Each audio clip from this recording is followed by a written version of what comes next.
Welcome to the Slop Farm. Enjoy the video. You start by selecting the discrete GPU and confirming physical compatibility. This prevents installation headaches.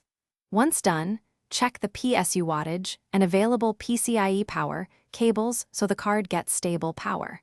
Make sure your monitor cable matches the GPU output to avoid adapter confusion. Also download the latest manufacturer drivers now and keep them ready on a USB drive. These steps speed installation and reduce troubleshooting.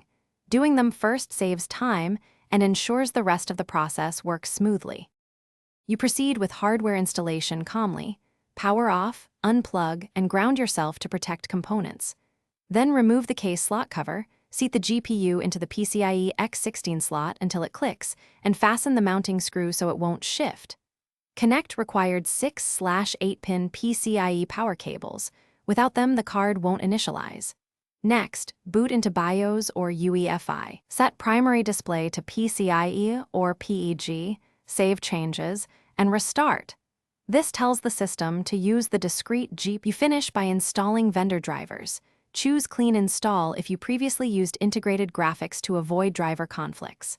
Once drivers are active, set the preferred GPU per application in Windows graphics settings or the vendor control panel so games and apps use the discrete card. If the integrated GPU still appears, disable it in Device Manager or BIOS.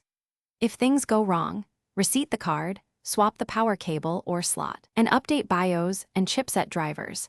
These fixes resolve most detection and stability problems. Thanks for watching. Consider subscribing if we helped you today.